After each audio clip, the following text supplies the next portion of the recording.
Hey amazing people, my name is Shagun and in this video we are going to learn more about ADLS Gen 2 storage. So हमारे previous video में हमने ये जाना था कि हम ADLS Gen 2 को deploy कैसे करते हैं, but what exactly it is and how does it work, तो हम इसके बारे में थोड़ा आज और जानेंगे. So let's get started. Okay. So इसमें सबसे पहले let's understand कि ADLS Gen 2 कहाँ use होता है mostly. So when you want to store the data for technology like big data analytics, you can use ADLS Gen 2. ADLS Gen 2 is built on blob storage only, and before ADLS Gen 2, that is Azure Data Lake Gen 2, there was Azure Data Lake Gen 1, but it lacked some capabilities. So then Microsoft launched ADLS Gen 2, which has the capabilities of ADLS Gen 2 and blob storage together. Now इसमें एक capability जो कि बहुत important है that I would like to show you is this hierarchical namespace. अगर आपको याद हो तो we have discussed in our last video that when you have to create an ADLS Gen 2 storage, you need to enable this feature. Now, what is this feature and what does this signify? So, hierarchical namespace means defining an hierarchy. So, जैसे हमारे system के अंदर we have file share, the similar approach we have here. uh, we have a hierarchy, like there are folders, subfolders, then files. So similarly यहाँ पे भी एक hierarchy होती है. So what's the naming convention of that hierarchy? सबसे पहले हमारा storage account होता है, that is the first layer. Inside that storage account we have containers. Inside the containers, like I have created a test container. Inside the containers you can either directly upload files or you can create directories, and inside those directories you can upload files as I have uploaded. Okay. Acha, one more thing which we need to remember is कि on the second layer, if I call it, because storage account को अगर हम first layer consider कर रहे हैं, so when you enter into the storage account into a container, there is no option कि आप container की जगह यहाँ सीधे ही file upload कर लें. So every time you have to at least upload, at least not upload, I mean create at least one container to be able to upload some data into ADLS Gen 2. Alright, so this is just about the hierarchical namespace. You can store both types of data, structured and unstructured, in ADLS Gen 2 storage, but a single file, it can be as large as up to like 5 TB. We have file share as an option, जिसके अंदर it's simply like when you want to connect to some Windows system, so you can create a file share and then utilize it. Queues is for messaging and task creation. Then coming to tables, tables are simply your tables, your structured tables, which you can store here. Okay, now let's explore it more. And also in the coming videos, मैं आपको storage के कुछ section जैसे कि its authentication methods समझाना चाहूँगी, और I'll create a video to explain these differently. Similarly, I'll also create a video for redundancy, then life cycle management. Otherwise, the rest of the points, whichever I can, I will try to explain it here. So coming to the section of networking, coming to private endpoint connections, majorly when we create them, जब हमने either इसको selected virtual networks के लिए enable कर रखा है हमारे storage को utilization के लिए, access के लिए, या फिर हमने public access पूरी ही disable कर रखी है. In that case we create private endpoint, but otherwise it is not like कि अगर आपका storage public endpoint पे है तो आप इसके लिए कोई private endpoint नहीं बना सकते. Coming to the configuration side, and even you can decide between hot, cool, what access tier you want. Now you'd be thinking कि I was talking about archive tier. So access tiers हमारे पास होते 3 types के हैं. Well, archive, hot, cool, archive, cold, all these tiers are file based, and हम पूरे एक storage के level पे बात कर रहे हैं, not just a file. That's why वो दो tiers हमें नहीं दिख रहे हैं. So that's the reason. Let's come to SFTP. So SFTP, if you remember, जब मैंने create किया था तो I had enabled it, but when we have finally created, so we saw कि that costed us hourly. Hourly costing was there, so that's why I disabled this SFTP transfer, because right now I'm not doing it. And advisor recommendation can give you advisory on security basis, networking basis. If you're doing something wrong, it can give you some suggestions here. And please remember कि जरूरी नहीं है कि आप इन advisory को follow ही करो, but it gives you that what could be lacking in your particular resource. So that's it.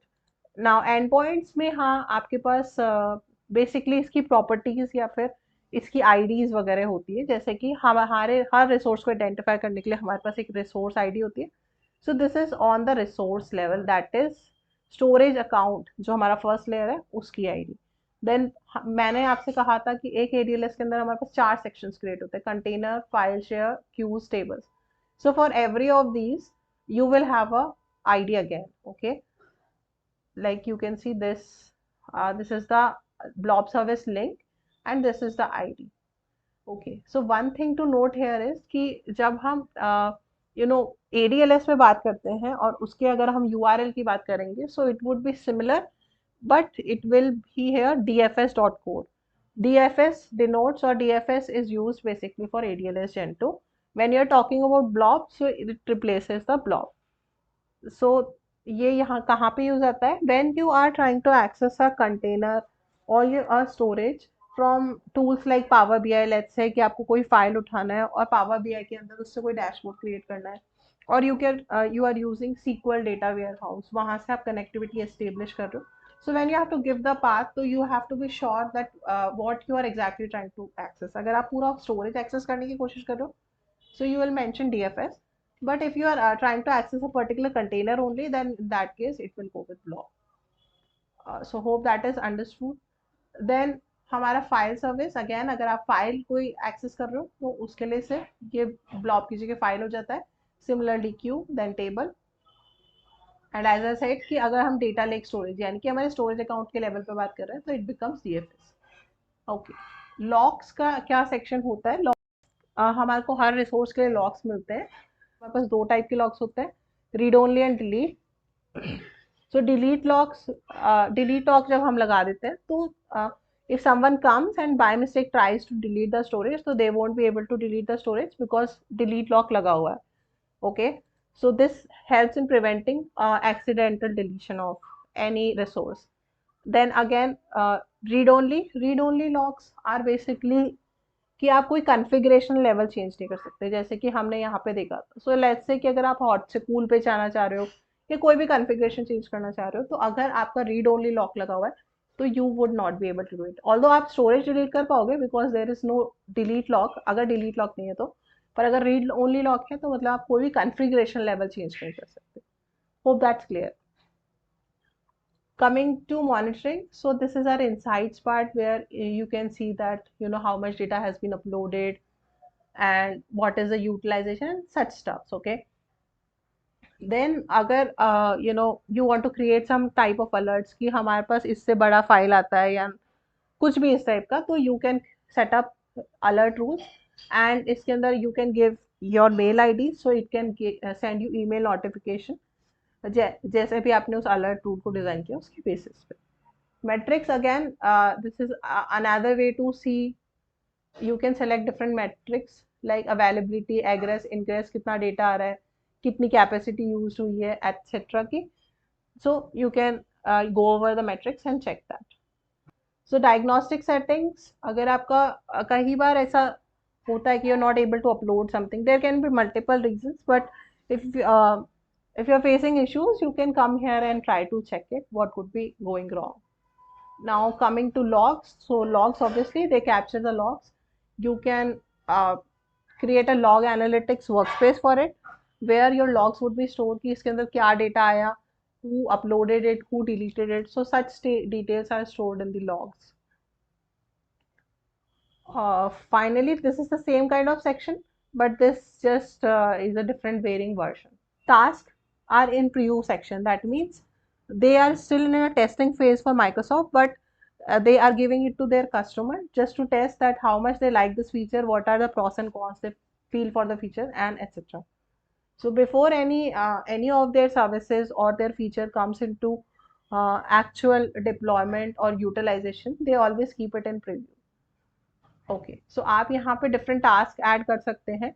ये task क्या क्या हो सकता है, depends on the particular resource. Let's see इसमें क्या टास्क का ऑप्शन है। Okay, select an automation task. So send monthly cost for resource that you can do, delete old blobs. Okay, so इस तरह से आप टास्क सेटअप कर सकते हैं।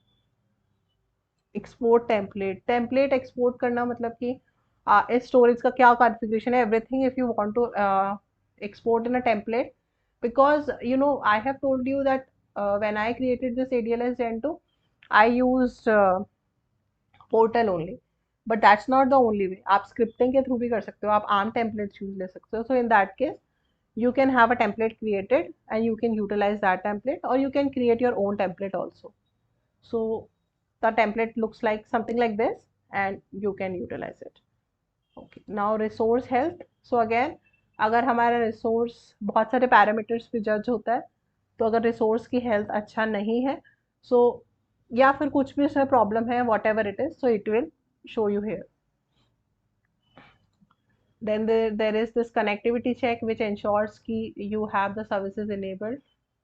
So see, it is showing that there is some issue and it is not able to list the containers. So any problem is there, it will list it and you can check that why is this giving a problem. So it says that this request is not authorized to perform the operation using the permission. So that means there is a permission mismatch. अब वो permission mismatch के लिए आप कहाँ control कर सकते हैं? You can use access control for that. Right now we are not discussing it, but when we will discuss, so I'll show you how we can fix it. Okay, so finally, and then support and troubleshooting. In case कुछ ऐसा issue है जो आप resolve नहीं कर पा रहे हैं, सो Microsoft gives you this chance जहाँ पे आप अपना इशू ट्राई कर सकते हैं, एंड इनके फोरम पे basically you can search for the issue, and still if you are not getting the answer, so you can have different option that you can diagnose. You can there is a Azure community, you can put your question there and people will answer, or MS will itself answer, or you can go for Azure documentation, और there is option वहाँ जहाँ पे आप एक support request raise कर सकते हैं, and the Microsoft team will get back to you in form of either a direct call if you have mentioned your direct call number, phone number, or otherwise via email, whatever suits you, and then you can set up some time and discuss your issue, and they can provide you with whatever resolution possible.